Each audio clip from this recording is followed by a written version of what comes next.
Worcester News tonight, if you plan on heading to the beach one last time this weekend, you should expect to hit traffic this Labor Day weekend.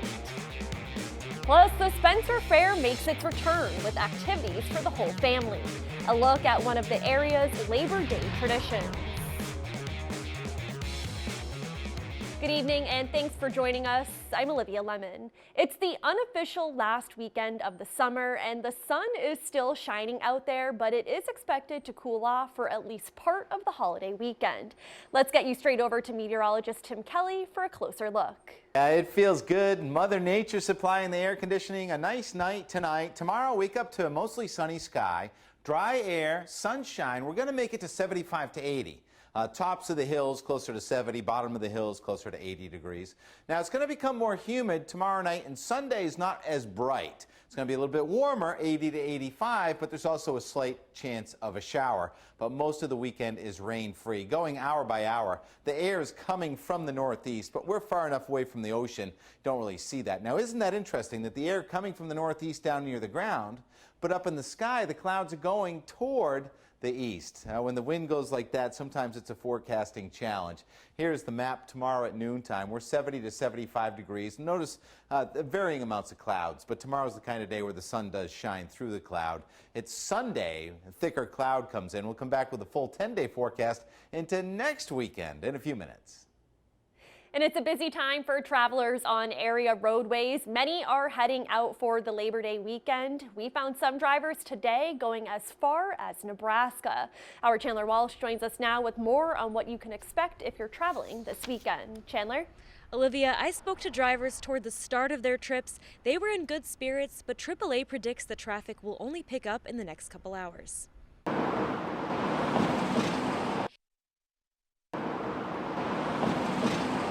It's where the rubber meets the road. The Mass Pike busy with travelers on the move for the Labor Day weekend. I'm going home to visit my parents in Pound Ridge, New York. It's about a 3-hour drive from Boston. We're all headed up to Lincoln, Nebraska right now to do a motorsport competition. AAA predicts as many as 35 million Americans will hit the roads over the next few days. They say drivers are better off waiting until late tomorrow or Saturday morning to start their trips. The busiest times will be Friday night from 4 to 8 when a lot of people are leaving work and trying to hit the road and get a jump on the weekend. The busy travel weekend coinciding with a knock against city drivers. Allstate's Best Drivers Report ranks Worcester 197th out of 200 cities.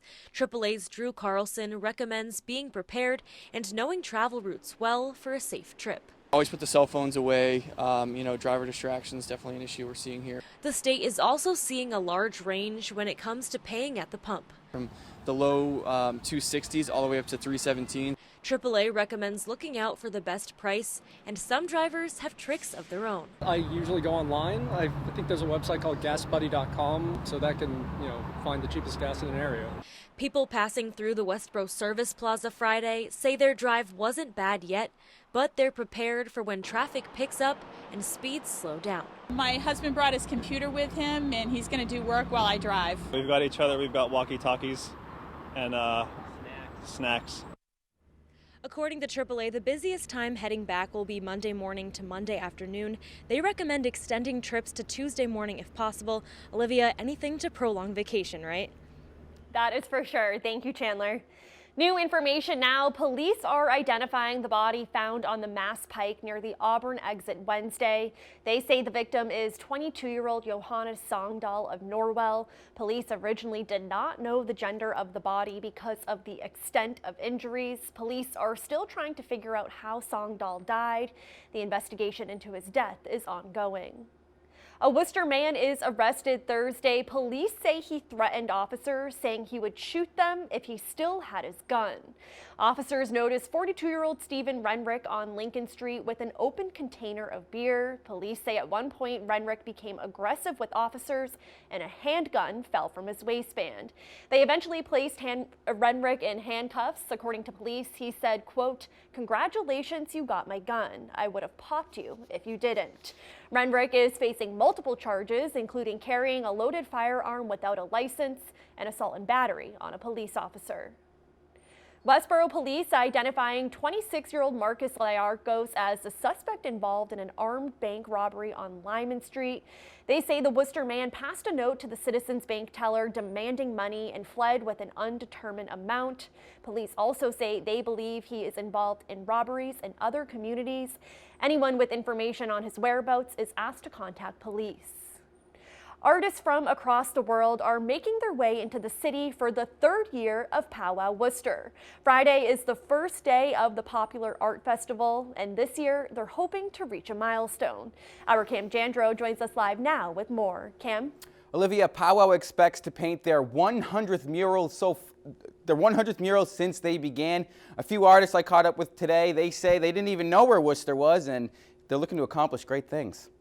Max Samsing is an artist from the south side of Chicago. His painting for this year's PowWow Worcester will have a unique link to the city. I believe I'll be painting a mural of Major Taylor. He actually lived in the area that I'm from in Chicago, and so one natural connection between Worcester, Massachusetts and the south side of Chicago. Samsing will be one of more than 30 artists taking part in PowWow's third year. Artists like Jake Merton, who came from California, are hoping to leave a lasting impact on Worcester. The art is exposed to children, and it's really important for kids to know that it's possible to be an artist in modern age. Friday marks the festival's official start, and murals across the city are starting to take shape. The YWCA is coated in a bright orange and will be painted by Detroit's Sydney James. I want to leave people with a gift of the hopeful eye of where we stand as a people right now. 2018 is set to be the festival's biggest year, with more than a dozen locations getting murals. Worcester will also see examples of sculptures and installation art throughout city parks.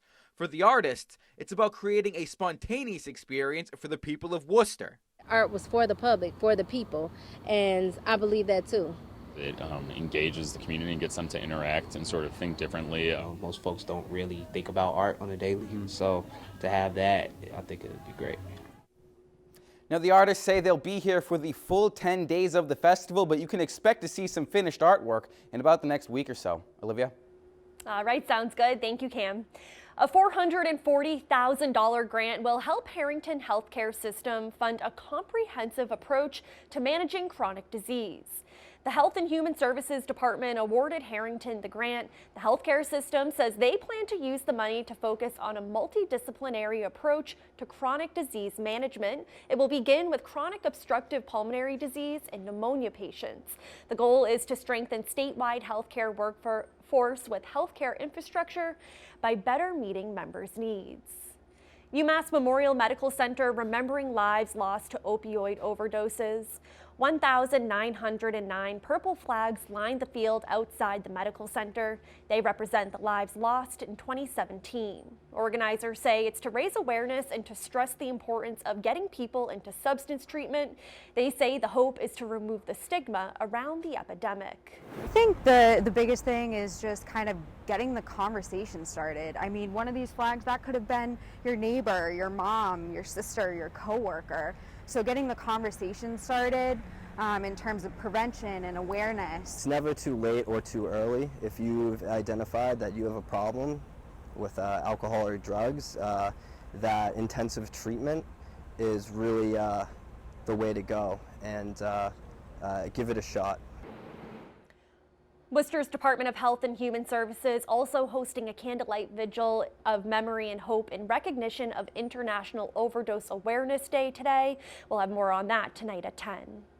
The Spencer Fair kicks off today just in time for Labor Day weekend. Organizers say it's a perfect place to bring the whole family. And as our Brittany Schaefer tells us, the fair has plenty to offer. The Spencer Fair has been a tradition in central Massachusetts for more than a century. The event offers amusement park rides, a demolition derby, and a variety of food. The 130th annual Spencer Fair kicks off Friday. The 6-acre event boasts something for everyone. We have a stingray display. We have all our vendors with their wonderful food, tractor pulls, oxen pulls, horse pulls, our cattle shows, poultry shows, rabbit shows.